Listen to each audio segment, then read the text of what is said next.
قل هذه سبيلي أدعو إلى الله على بصيرة أنا ومن اتبعني وسبحان الله وما أنا من المشركين.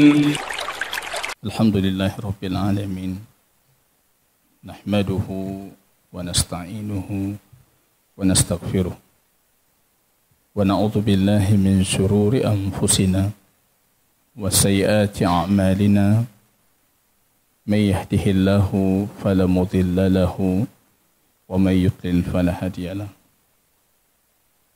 أشهد أن لا إله إلا الله وحده لا شريك له وأشهد أن محمدا عبده ورسوله صفيه من خلقه وخليله محمد صلى الله عليه وسلم وعلى آله وصحبه الكرام. يقول ربنا جل شأنه في محكم تنزيله: يا أيها الذين آمنوا اتقوا الله حق تقاته ولا تموتن إلا وأنتم مسلمون. Kaum muslimin dan muslimat, sidang jamaah salat subuh yang diberkahi oleh Allah Subhanahu wa taala. Pujian dan syukur tiada hentinya senantiasa kita panjatkan kehadiran Allah atas segala taufik, petunjuk, kesempatan Allah berikan, kesehatan Allah berikan, dan rahmatnya pagi ini juga Allah turunkan. Kemudian salawat dan salam kita doakan kepada Allah agar tercurahkan kepada baginda Rasul Muhammad sallallahu alaihi wasallam. Beliau sallallahu alaihi wasallam tak pernah mengetahui satu kebaikan pun kecuali sudah menyampaikan kebaikan itu kepada kita. Apalagi kebaikan itu berkaitan dengan akidah, yang dengan itu kita akan menjumpai Allah Subhanahu wa taala. Kaum muslimin yang berbahagia,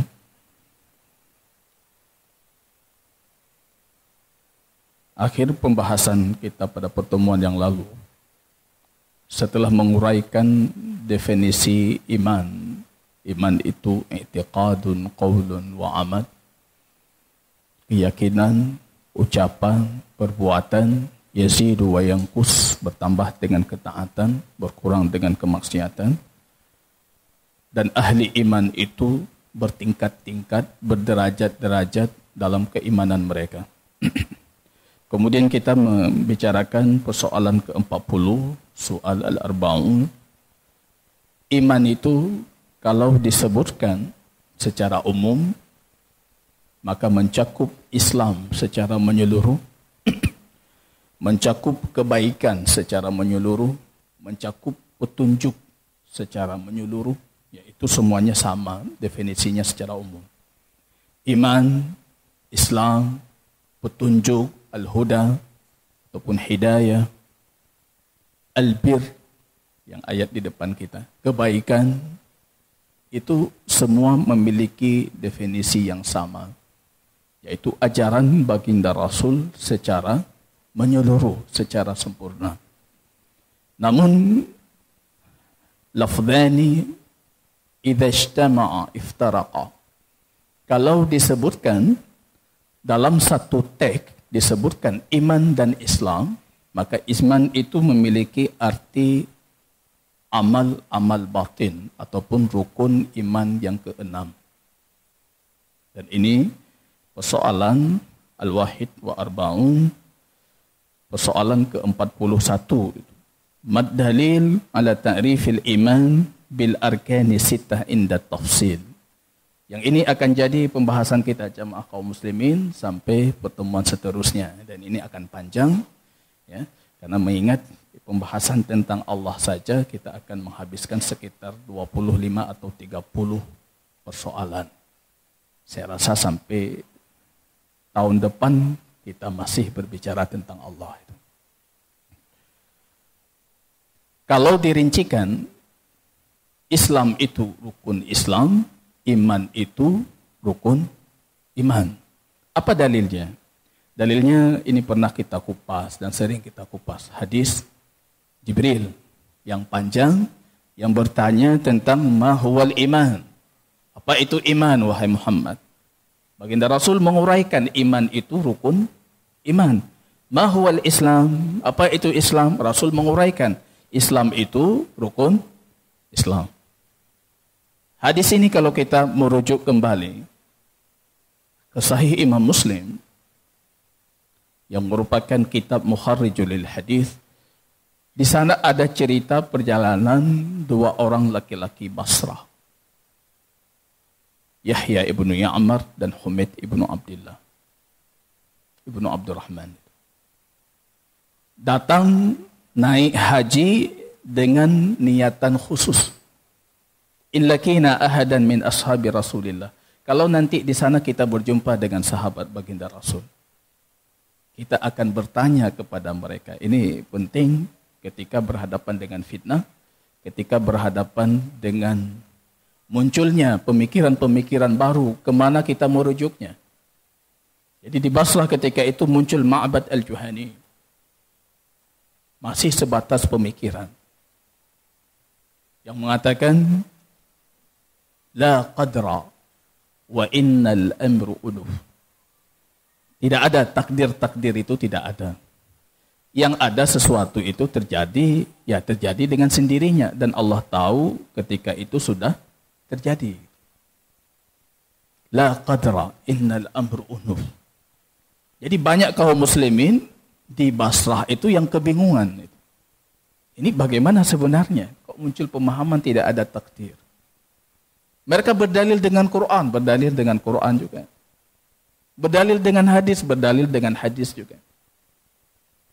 Maka datang dua orang ini, akhirnya di Madinah berjumpa dengan Abang Abdurrahman, Abdullah ibnu Umar ibnu Khattab. Manil qaum, kata Abdullah, siapa kami? Kami orang Basrah ini itu. Dhahara min kibalina nasun. Di belakang kami ada orang-orang itu. Artinya mereka belum syaukah, belum terbentuk sebagai satu kelompok. Ini bisa kita katakan pemikiran bid'ah pertama dalam Islam. Sebagai pemikiran. Kalau sebagai kelompok Khawarij. Tapi kalau sebagai pemikiran Qadariyah. Dhahara min qibalina nasun. Di belakang kami itu ada orang yang muncul, mereka mengatakan la qadra wa innal amr unuf. Enggak ada takdir itu. Allah baru tahu ketika itu terjadi. Menariknya ketika dua orang ini mendeskripsikan kelompok itu seperti apa. Fahum yaqra'unal Qur'an. Mereka baca Quran. Wa yataqaffadhuna al-'ilm. Yataqaffadhun itu bentuk kata mubalaghah, berlebihan dalam mengungkapkan, dia mengumpulkan sebanyak-banyaknya. Mereka mengumpulkan ilmu. Ini bahayanya. Kalau dia baca Quran, dia mengumpulkan ilmu, ini generasi tabi'in saja bisa terkecoh itu. Kalau orang itu tidak baca Quran, selesai masalah. Mereka bukan orang baca Quran itu. Ini masalahnya mereka orang baca Quran. Ma'bad al-Juhani itu bukan orang sembarangan. Alim dia. Alim. Fasih, bayan dia. Punya bahasa yang kuat. Punya Quran yang kuat. Meriwayatkan riwayat Al-Quran juga. Mereka baca Quran. Yataqaffazuna al-ilm. Mereka mengumpulkan ilmu luar biasa. Itu yang membuat mereka bingung itu. Anda tidak pernah mendapati pemikiran yang salah itu kecuali dalilnya pasti Quran. Cuma di karakteristik akidah kita Ahlus Sunnah, kita itu mengumpulkan seluruh ayat Quran. Kalau mereka mengambil sebagian dari Al-Quran. Kalau mau selamat, ambil sebagian ekstrim kiri, sebagian ekstrim kanan, Anda kumpulkan Ahlus Sunnah. dalil kita itu Quran secara menyeluruh. Kalau ini enggak, mereka mengambil Al-Quran, dalil Quran, dalil Quran. Qadariyah dalilnya semuanya Al-Quran. Semuanya Al-Quran.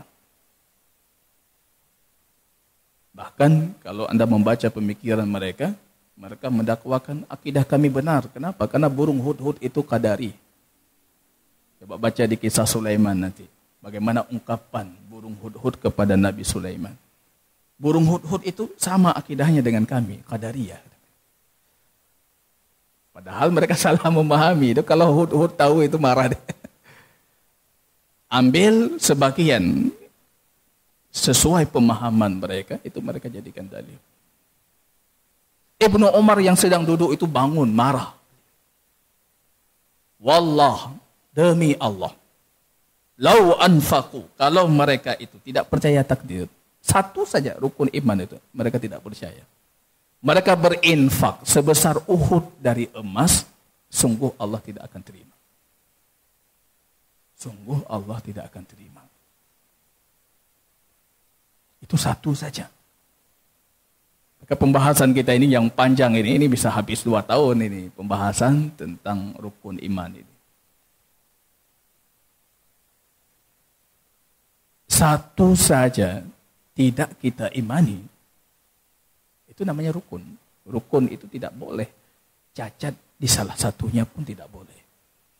Iman kepada Allah bagus, iman ini bagus. Tapi masalah dengan takdir Anda. Atau masalah dengan hari akhir. Atau masalah dengan apa. Itu tidak diterima imannya. Katakan kepada mereka, kata Ibnu Umar. Kalau nanti pulang, sampaikan kepada mereka. Abdullah Ibnu Umar dari minhum. Berlepas diri dari mereka. Artinya mereka bukan muslim. Kalau masih seperti itu, mereka bukan muslim. Wahum bura'a'u minni, dan mereka sudah berlepas diri dariku. Akhirnya beliau membacakan hadis Jibril. Hadatsani Umar. Umar menyampaikan kepadaku, bapaknya. Bainama nahnu julusun, ketika kami duduk dengan baginda Rasul sallallahu alaihi wasallam, ittala'a alaina rajulun syadidu bayadhis siyam wa syadidu sawadi syam, sampai akhir hadis panjang. Bertanya tentang apa itu iman, apa itu Islam, dan apa itu ihsan. Jadi dirincikan oleh baginda Rasul, iman itu rukun iman. Ya, ini kalau disebutkan iman dengan Islam berbarengan. Kalau disebutkan secara terpisah, artinya iman itu Islam, Islam itu iman. Petunjuk itu iman, petunjuk itu Islam. Kebaikan itu iman, Islam, itu sama semuanya. Tapi ketika disebutkan secara berdampingan, berbarengan, iman itu punya definisi tersendiri. Iman itu untuk amal-amal yang batin. Rukun iman yang ke-6. Sederhana rukun iman itu. Tapi aksi dari rukun iman itu yang sering saya sebutkan, itu kita bermasalah di situ. Kita tentang wujud Allah saja bermasalah. Hampir kita yang mendakwakan diri kita beriman itu sama seperti orang ateis. Apa kita betul-betul yakin Allah ada itu? Kalau kita yakin Allah ada, kita bukan seperti ini. Kita sama sebenarnya, lisan kita cuma yang mengatakan kami beriman, kami beriman. Tapi faktanya dalam pengamalan, aksi terhadap keimanan itu sama sekali tidak ada. Ini jamaah kaum muslimin rahimani wa rahimakumullah. Ma'bad al-Juhani itu konon kisahnya pernah dipanggil oleh khalifah, diminta pertanggungjawaban. Beliau mengatakan tidak ada. Saya tidak mengatakan seperti itu. Karena zaman itu kalau Anda mengatakan seperti itu, hukumannya penggal kepala. Saya tidak mengatakan. Dia pulang ke kampung halamannya, menyebarkan lagi pemikirannya. Dipanggil lagi oleh, saya tidak ada. Itu orang itu berdusta atas nama saya.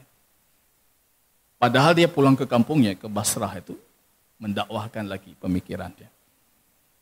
Sehingga akhirnya Qadariyah itu pemikiran yang digunakan oleh banyak sekte-sekte Islam. Dia bukan sekte, tapi dia pemikiran yang digunakan oleh banyak sekte. Mu'tazilah, sebagian Asy'ariyah, sebagian Maturidiyah. Itu pemikiran terhadap takdir itu qadariyah. Dan tidak jarang kita dapatkan kaum muslimin di tempat kita banyak yang qadari. 2011 saya kaget daurah di Biren. Pertama sekali saya itu diminta untuk daurah di salah satu masjid. Saya angkat tentang Syekh Islam Ibn Taimiyah. Itu satu masjid terkejut. Saya lebih terkejut. Karena ketika itu daurahnya di tempat orang Muhammadiyah. Kok beda pemahaman mereka, cara mereka mensikapi Syekh Islam Ibn Taimiyah. Terkejut saya. Akhirnya panjang daurah. Sampai hampir asar kita masih membahas tentang. Saya uji akidah. Anda tentang ini, bagaimana keyakinan Anda? Akhirnya saya dapati, rupanya bibit-bibit qadariyah itu ada banyak di dalam pemikiran-pemikiran dan hati-hati kaum muslimin. Pulang saya ke rumah, diskusi dengan bapak. Malamnya diskusi, bicara. Saya lihat bapak saya pun aneh juga. Akidahnya ada masalah juga. Punya masalah juga.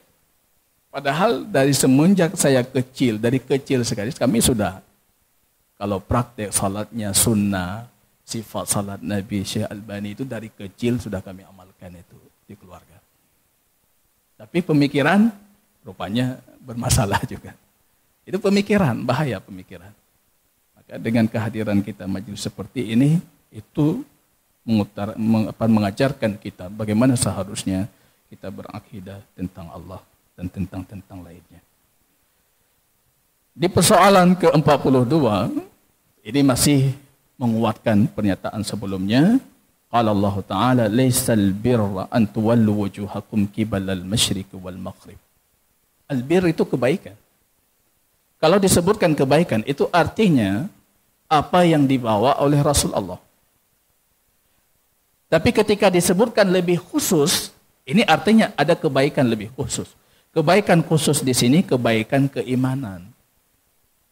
Bukan kebaikan itu kalian menghadap ke timur atau ke barat. Karena mereka mendiskusikan bagaimana itu yang dulu menghadap Baitul Maqdis sudah wafat. Tiba-tiba datang perintah menghadap Ka'bah, salat mereka itu seperti apa? Allah mengatakan itu tidak penting. Yang penting itu apa? Walakinnal birra, kebaikan yang hakiki itu man amana billah.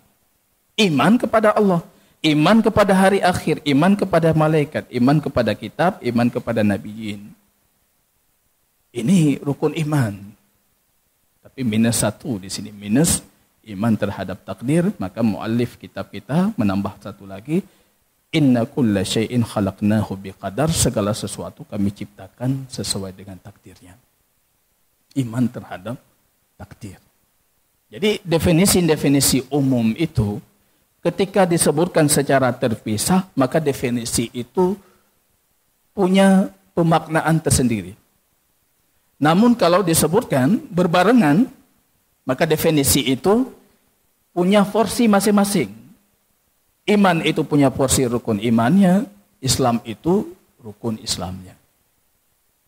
Nah, ini jamaah kaum muslimin rahimani wa rahimakumullah. Ini akan kita masuk pembahasan pertama kita dan ini akan jadi miswar episode panjang ini. Berbicara tentang Allah. Tauhid Allah. Berbicara tentang rukun iman yang pertama itu. As-su'al ats-tsalis wa arba'un, ma ma'na al-iman billah? Apa arti beriman dengan Allah? Nah, ini jamaah kaum muslimin rahimani wa rahimakumullah, ini ghayah, tujuan hidup, orientasi kita hidup, orientasi Al-Quran, orientasi Nabi diturunkan, Nabi diutus, kitab diturunkan, itu orientasinya cuma satu, itu Allah. Kalau mau dirincikan orientasinya dua, mengenal Allah, bagaimana memperuntukkan ibadah hanya untuk Allah. Quran itu dua. Mengenal Allah, bagaimana memperuntukkan ibadah hanya untuk Allah. Seluruh isi Al-Quran, itu pembahasannya dua. mengenal Allah, bagaimana Anda peruntukkan ibadah untuk Allah yang Anda kenal itu. Tidak kurang dari 2.779 kali lafaz Allah dalam Al-Quran. 2.779 kali. Itu Allah saja. Belum Ar-Rahman, Ar-Rahim, belum Al-Malik, Al-Quddus, nama-nama Asma'ul Husna yang lain. Itu baru lafzul jalalah Allah. Kalau Al-Quran itu 6.236 ayat, 2.779 kali itu Allah disebutkan. Artinya tidak kurang dari 2 ayat Allah disebutkan 1 kali. Kalau kita rincikan seperti itu. Kalau Asma'ul Husna yang lain, nah itu berkali lipat lagi. Bisa 3.000-an lebih. Atau bahkan hampir bisa kita katakan hampir 1 ayat disebutkan Allah di situ. Ini orientasi Quran. Kalau bukan mengenali Allah, bagaimana memperuntukkan ibadah kepada Allah? Orientasinya cuma 2. Dan seperti itu kita mendidik anak kita. Mengenal Allah dan bagaimana dia mampu memperuntukkan ibadah untuk Allah. Itu 2 orientasi itu, dan itu tujuan hidup, tujuan pendidikan, tujuan Al-Quran, tujuan Rasul. Kalau Anda pahami ini, tadi berdiri di belakang imam, Anda mendengar Quran surat Tabarak yang dibacakan oleh imam. Itu seperti, apalagi imam tadi membacakan 1 dipotong, 1 potong. Kayaknya seperti nancap itu, 1 masuk, 1 masuk, 1 masuk. Dalil, dalil, dalil, dalil, dikuatkan. Dalil, dalil, dalil. Mengenal Allah. Menariknya imam tadi di rakaat kedua berbicara tentang balasan untuk orang yang mentauhidkan Allah.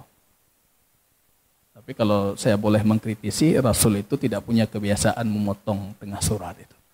Kalau baca 1 surat full ataupun dari awal surat ataupun penghujung surat sampai selesai. Kalau potong-potong setengah itu bukan tradisi Rasul. Boleh, tapi bukan kebiasaan baginda Rasul. Tapi saya dapat maknanya apa? Tadi di penghujung Tabarak tadi bercerita tentang balasan orang yang tidak mentauhidkan Allah. Di rakaat kedua bercerita tentang balasan bagi mereka yang mentauhidkan Allah. Maknanya dapat, tapi kalau tradisi Rasul, kebiasaan Rasul bukan seperti itu kalau beliau jadi imam. Surah full ataupun awal surah sampai dimanapun kita berhenti, ataupun bagian ujung surat sampai selesai surah kita berhenti, ataupun bagi setengahnya 1, sebagian pertama surah, rakaat kedua bagian kedua surah. Itu tradisi Rasul dalam membaca surah. Artinya kalau kita ikuti itu, insya Allah kita mengikuti petunjuk lebih sempurna. Ini jamaah kaum muslimin rahimani wa rahimakumullah. Itu orientasi Al-Quran. Jadi apa artinya beriman kepada Allah? Ini yang kita dakwakan, saya beriman kepada Allah. Al-jawab qal huwa tasdiq al-jazim. Keyakinan yang kokoh. Keyakinan yang tidak ada syak dan tidak ada keraguan di dalamnya. Min samimil qalb. Dari sanubari kita yang paling dalam. Keyakinan tentang apa? Biwujudillah. Tentang adanya Allah. Jadi kalau Anda perhatikan kenapa para penulis akidah abad 20-an itu sangat fokus tentang wujud Allah. Memang di masa Syekh Hafidh Al-Hakami, di masa ini, mayoritas negara Arab itu sedang terinfeksi virus ishtirakiyah, sosialisme, termasuk Yaman, termasuk ini, yang punya pemahaman komunis. Banyak orang Arab di masa itu Muslim, Tapi ketika diungkapkan keislamannya, hampir sama seperti orang ateis. Kita jangan heran, para ulama ketika itu selalu menegaskan tentang wujud. Bahkan ada yang membagi tauhid 4, tauhid wujud. Baru rububiyah, uluhiyah, asma' dan sifat.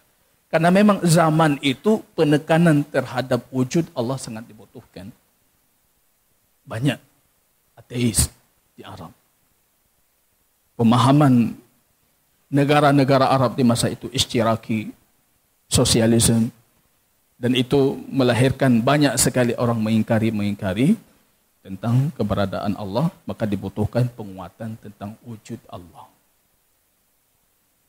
Dan memang itu penting. Meyakini Allah itu ada. Aksinya apa? Aksinya kita selalu menghadirkan Allah. Allah muhit bi kulli syai'. Allah meliputi segalanya. Ini yang hilang dari kita jamaah. Jadi kita tidak mau belajar akidah itu cuma yataqaffazunal ilm. Kumpul ilmu saja. Kumpul teori. Tapi pada hakikatnya akidah kita yang di hati itu, ya, at-taqwa hahuna itu di sini, itu tidak ada, nol itu. Iman keberadaan Allah. Apa kalau Allah ada? Apa artinya Allah ada itu? Allah ada, itu melahirkan sifat-sifat Allah yang lain. Al-alim, al-muhit, meliputi segala sesuatu, mengetahui segala sesuatu, al-basir, melihat segala sesuatu, menyaksikan segala sesuatu, al-muhaimin, mengontrol segala sesuatu. Allah bisa dengan kehendaknya. Allah menutup usia Anda dalam kondisi Anda berbuat maksiat. Allah itu muhaimin. Allah itu muhaimin. Itu yang harus kita imani. Keimanan tentang wujudnya Allah. Wujud itu walaupun tidak ada nama Allah Al-Mawjud, tapi wujud itu sebagai pengabaran tentang Allah, sebagai sifat Allah diisbatkan. Dan tidak ada akal yang sahih yang menafikan wujud. Cuma bedanya kita sebagai Muslim yang fitrah masih selamat, wujud Allah itu bisa kita kenali dengan fitrah. Kalau Anda belajar akidah yang lain, pembahasan wujud saja itu habis episode panjang itu. Bagaimana Anda menetapkan Allah itu ada. Allah itu ada. Coba belajar akidah Asy'ariyah. Untuk menentukan Allah itu ada, teorinya panjang sekali. Maka ketika Imam Fakhruddin Ar-Razi itu masuk satu kota, orang-orang semuanya mengeluhkan, Masya Allah, Imam Ar-Razi datang, disambut luar biasa. Ada satu nenek di kota itu, dia santai sekali, dia tidak kenal pun Imam Ar-Razi itu siapa. Orang mengatakan, kenapa tidak datang ke Imam Ar-Razi? Semuanya mengeluh-elukan beliau. Siapa dia? Dia itu imam yang punya buku, punya kitab, membuktikan keberadaan Allah dengan 1000 dalil. Nenek itu jawabnya santai aja. Apa butuh 1000 dalil untuk tahu Allah itu ada? Saya nggak butuh itu. Saya nggak butuh 1000 dalil tahu Allah itu ada. Allah itu ada, fitrah kita ada. Perbedaan kita ini, itu menunjukkan Allah punya keinginan. Kalau Allah punya keinginan, artinya Allah itu ada. Kita beda, ada tinggi, ada hitam, ada putih, macam-macam. Itu keinginan. Ini jamaah kaum muslimin rahimani wa rahimakumullah. Wujud Allah itu wujud mutlak. Wujud yang sempurna. Yang wujudnya itu muhitun bi kulli syai', meliputi segala sesuatu. Di sini menariknya beliau mendeskripsikan keberadaan Allah itu mengatakan lam yasbik bidhiddin wa lam ya'qibu bihi. Tidak ada yang sama dengannya yang sudah pernah ada dan tidak akan ada yang akan datang sama dengannya. Artinya wujudnya itu wujud ahad. Allahu ahad. Wujud ahadiyah. Tidak mungkin, terbayang saja tidak bisa. Terbayang saja.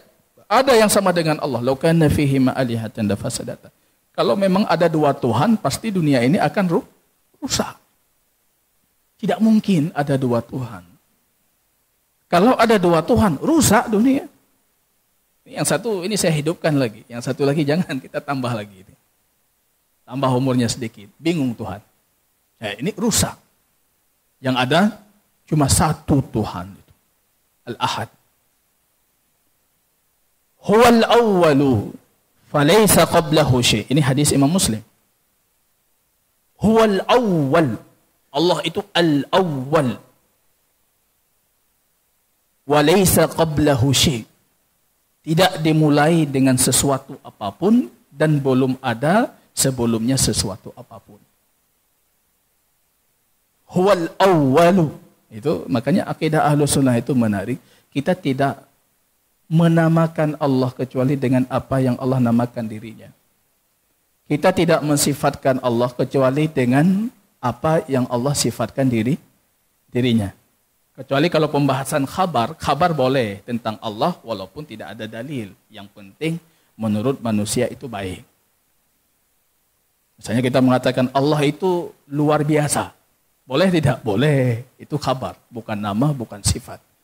Kalau kita rujuk lagi, luar biasa itu artinya apa sebenarnya? Ya, itu. Kalau nama dan sifat tidak boleh.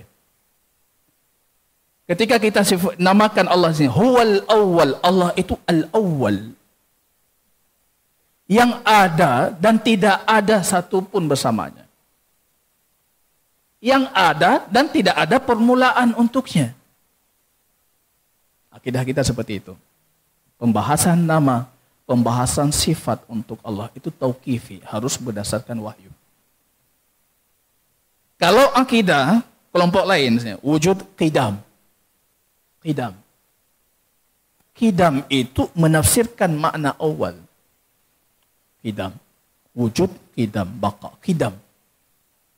Cari Quran, dapat enggak qidam itu sifat Allah? Enggak dapat. Cari hadis, dapat enggak qidam itu sifat Allah? Enggak dapat. Cari bahasa, secara bahasa, qidam itu orang Arab menggunakan untuk sesuatu yang pernah baru dan hari ini sudah jadi qadim. As-saubul qadim. Baju ini sudah lama, artinya dulu ini baru, tapi sekarang sudah lama. Allah tidak bisa disifatkan seperti itu. Maka tidak ada nama yang layak untuk Allah melebihi al-awwal. Dan itu sesuai hadis. Hadis Imam Muslim. Huwal awwalu laysa qablahu syai'. Itu hadisnya. Wal akhiru, dan akhir. Wa laysa ba'dahu syai'. Tidak ada sesuatu pun setelahnya. Wal zahiru wa laysa fawqahu syai'. Dia yang paling tinggi dan tidak ada sesuatu pun di atasnya. Wal batinu. Al batinu itu jangan diartikan yang paling rendah. Al batinu itu dan semua makhluknya itu dekat dengannya. Walaysa dunahu syai'. Tidak ada yang lebih dekat dengan Tuhan itu melebihi Tuhan itu sendiri. Itu penafsiran Rasul untuk 4 nama dan sifat Allah itu. Al-awwal, al-akhiru, al-zahiru, al-batinu. Al-awwal, al-akhir ini liputan masa, liputan waktu. Allah meliputi awal dan akhir. Al-batinu wal-zahiru itu liputan tempat. Allah meliputi segalanya.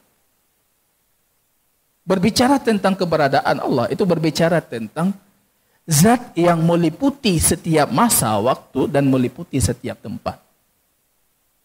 Artinya, kondisi kita sekarang tidak lepas dari liputan Allah. Kondisi kita keluar dari sini tidak lepas dari liputan Allah. Kondisi Anda di kantor tidak lepas dari liputan Allah. Kondisi kita di rumah tidak lepas dari liputan Allah. Karena Allah itu al-awwal, al-akhir, al-zahiru, wal-batin.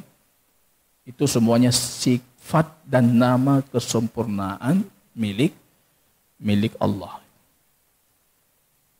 Jadi kalau berakidah seperti itu, nyaman kita. Tidak berani kita menamakan Allah atau mensifatkan Allah dengan sesuatu nama atau sifat kalau Allah sendiri tidak mensifatkan dirinya dengan sifat itu. Orang Mu'attilah yang menafikan sifat Allah, pasti dia akan terjerumus kepada menetapkan untuk Allah sifat yang tidak Allah tetapkan. Maka coba baca. Saya pernah itu membaca misalnya kitab orang Mu'tazilah tentang akidah tentang Allah. Dan sebagian Asy'ariyah juga demikian. Dalam menetapkan sifat Allah ataupun dalam mendeskripsikan Allah, mereka selalu menggunakan bentuk penafian. Coba baca itu. Allah itu apa? La jism. Allah itu bukan jism. Allah itu bukan hayyiz, bukan ruang. Allah itu bukan bertempat. Allah itu bukan ini. Allah itu bukan. Kalau kita beda. Allah itu al-awwal, al-akhir, al-zahir, al-batin. Kita menetapkan sifat-sifat penetapan, bukan sifat penafian. Anda datang ke raja, wahai raja, Anda itu tidak pelit, Anda itu tidak kotor, Anda itu tidak pengecut, Anda itu tidak. Itu raja bukan tersenyum disanjung, tapi marah itu. Anda tidak pelit, Anda tidak ini, Anda tidak itu. Itu bukan bentuk pengagungan. Bentuk pengagungan itu penetapan sifat dalam bentuk isbat, penetapan. Anda mulia, Anda dermawan, Anda berani, Anda ini. Itu sifat kesempurnaan. Tapi kalau Anda mengatakan, kamu tidak pengecut, kamu tidak ini, kamu tidak itu bukan sifat. Kalau Anda lihat, orang lain ketika mendeskripsikan Allah, itu semuanya dengan penafian. Baca kitab Asy'ari itu. Dia tidak bertempat, dia tidak beruang, dia tidak berhayyiz, dia tidak ini, dia tidak bisa diarahkan arah kepadanya, dia tidak semua. Bukan penetapan. Kalau kita, bentuknya penetapan sifat-sifat kesempurnaan. Ini jamaah kaum muslimin rahimani wa rahimakumullah. Falaysa dunahu syai' hayyun qayyumun. Hayyun itu yang memiliki kesempurnaan sifat hidup. Kalau kita hidup juga, dari sisi hidupnya musyarak kita. Sisi sifatnya itu ada kesamaan.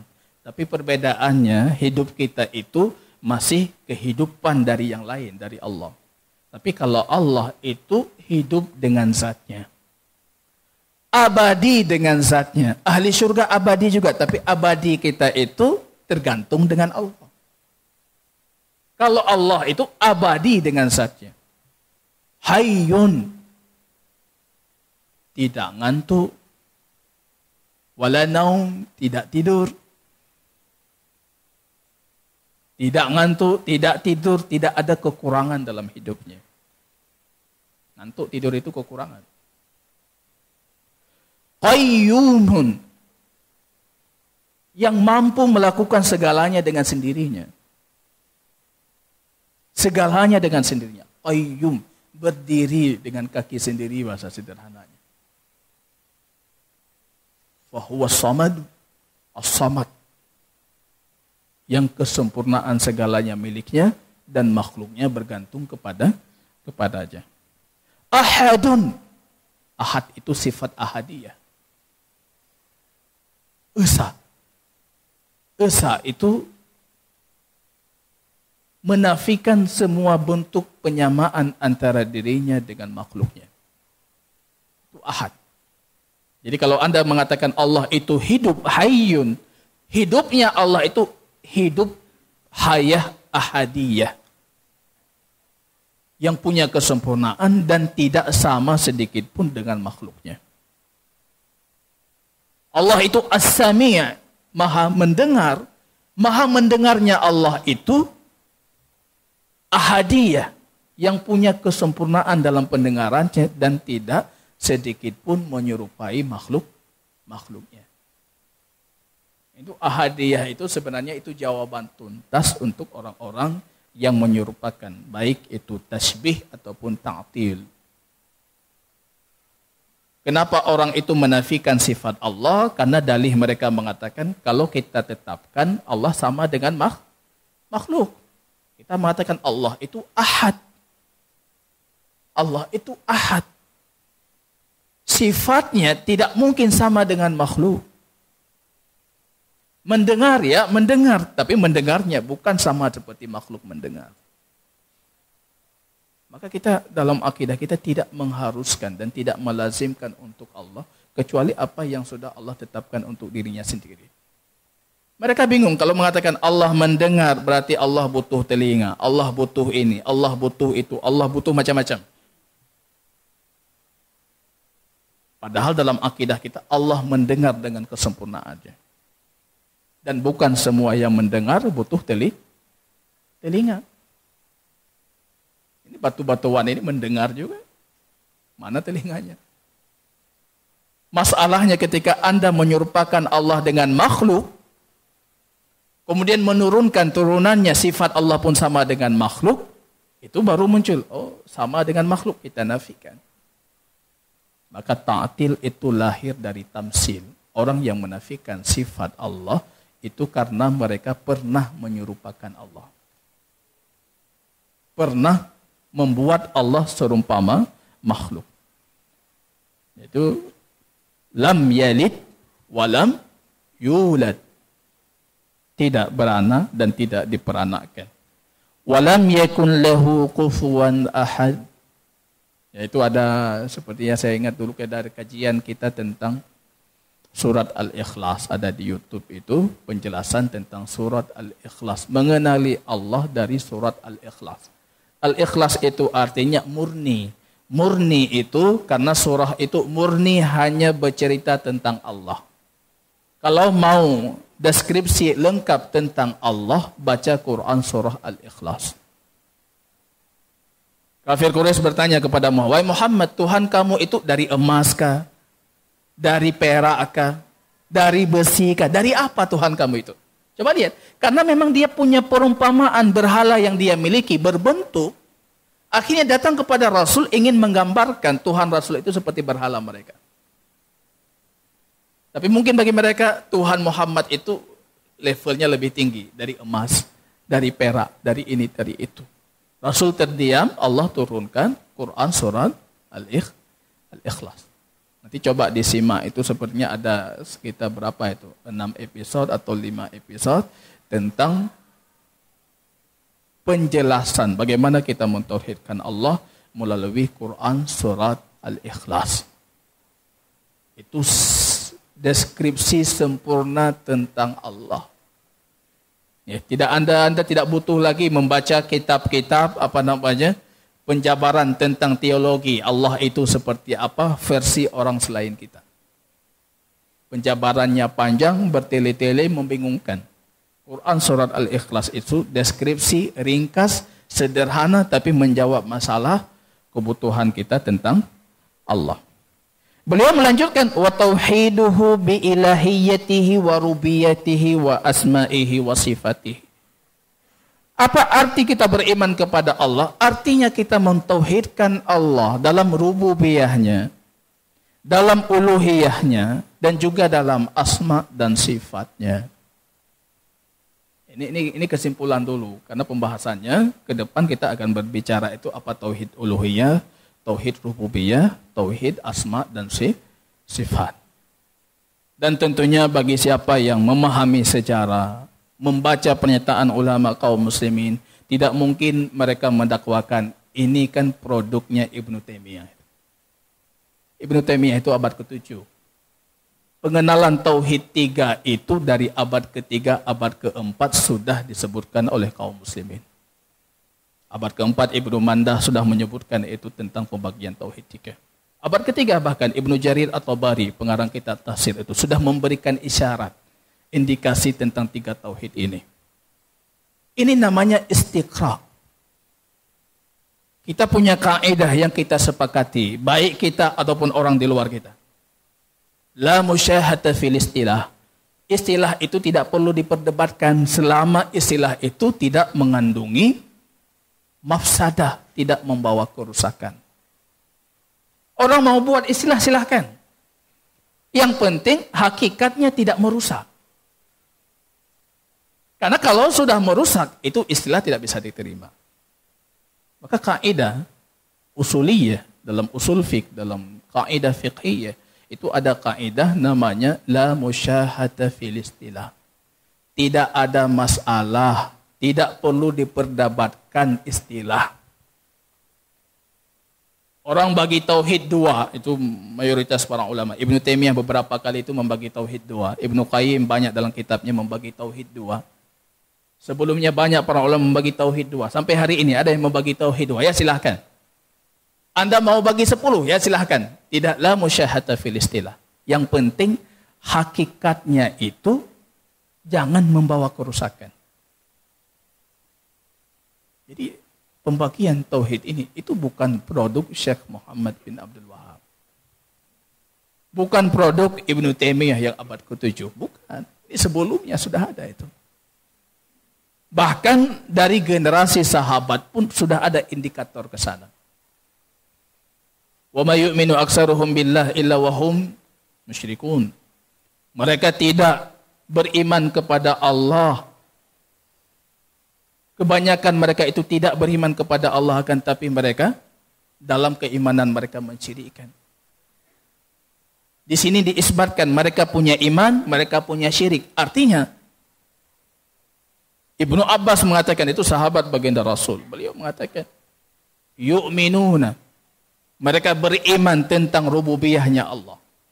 Allah itu khalik, pencipta ini itu. Tapi ketika giliran ibadah, mereka mensyirikkan Allah. Artinya ini ada perbedaan antara tauhid rububiyah dengan tauhid ibadah.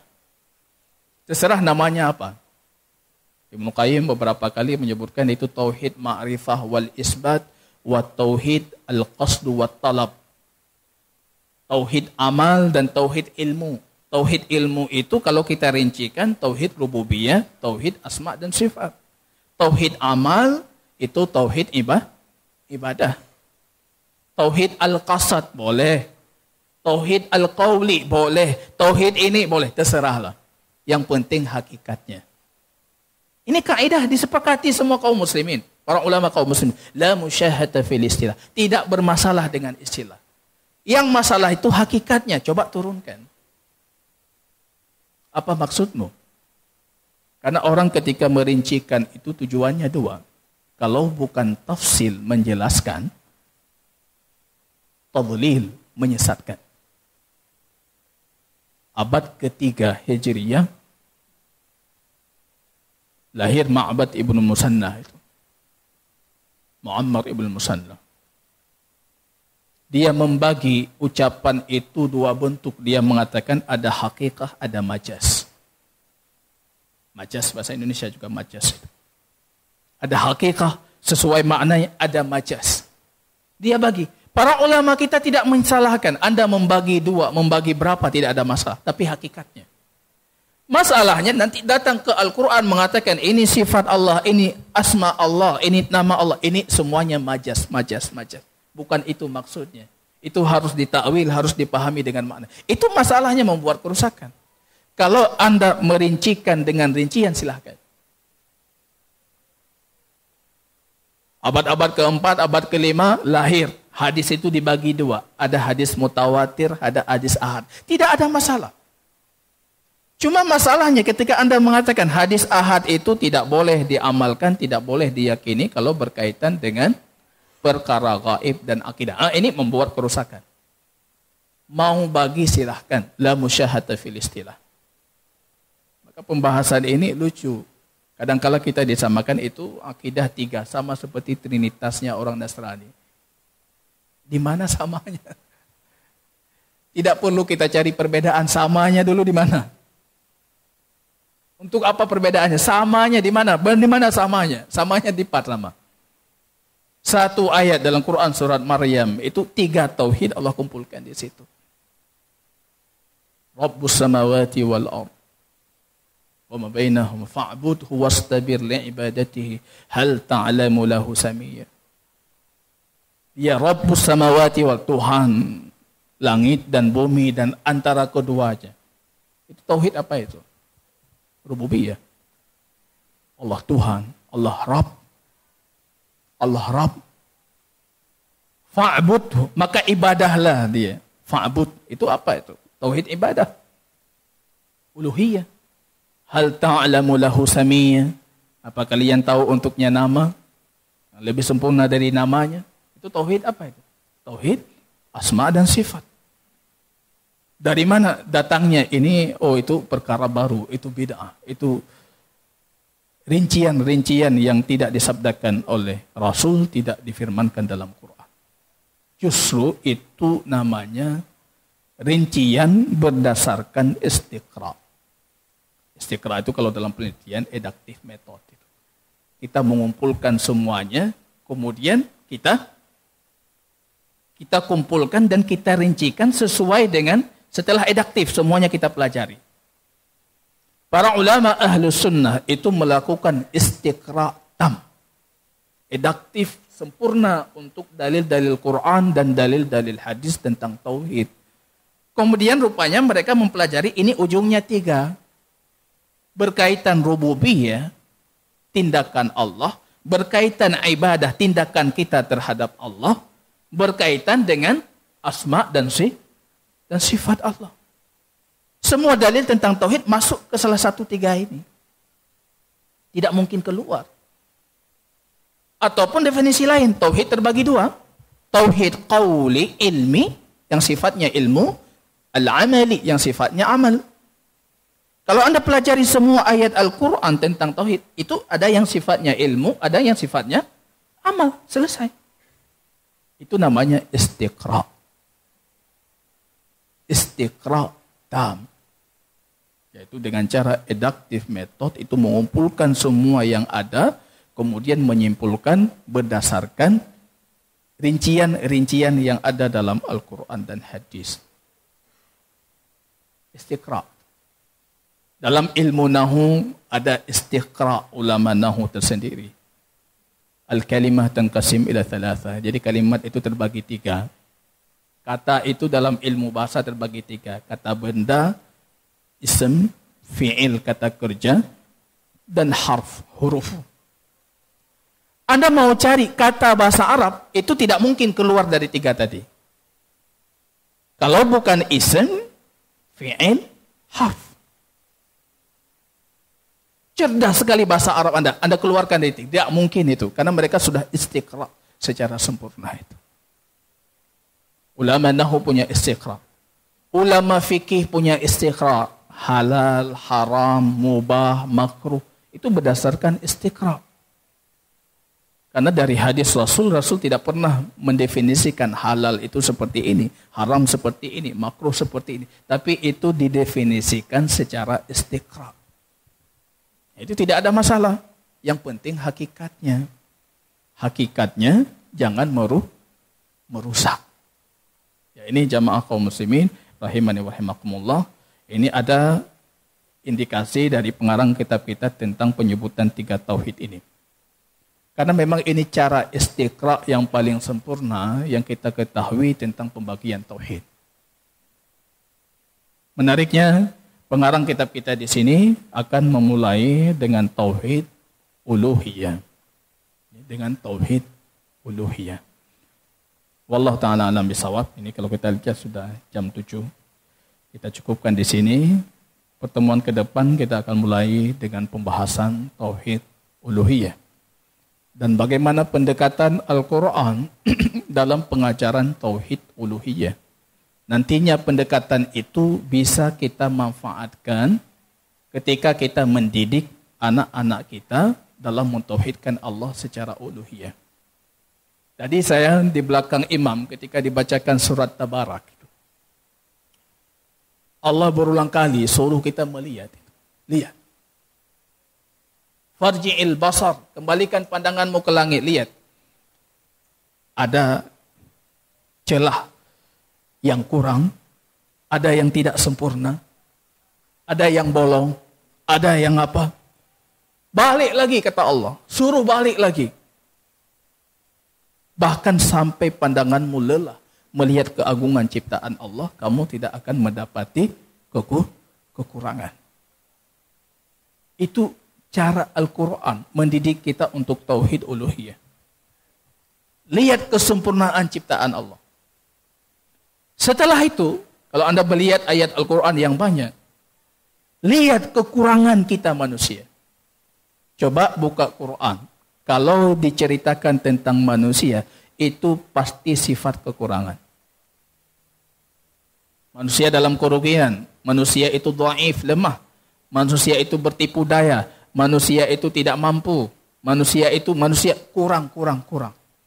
Itu konsep Al-Quran. Kalau Anda melihat kesempurnaan makhluk, Anda melihat kekurangan diri Anda. Kemudian Al-Quran memperkenalkan kita itu Allah. Kesempurnaan Allah, kesempurnaan diri. Akhirnya apa? Konsep terakhirnya, kalau itu yang sempurna, ibadah harus Anda khususkan untuk yang itu. Untuk Allah. Itu teori Al-Quran dalam menanamkan tauhid uluhiyah. Anak kita di rumah, kita didik seperti itu. Melihat makhluk Allah, nampakkan keagungan Allah di situ.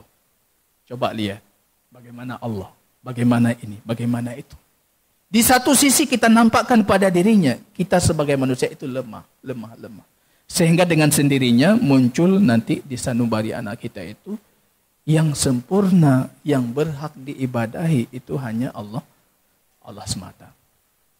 Yaitu konsep itu kita rumuskan.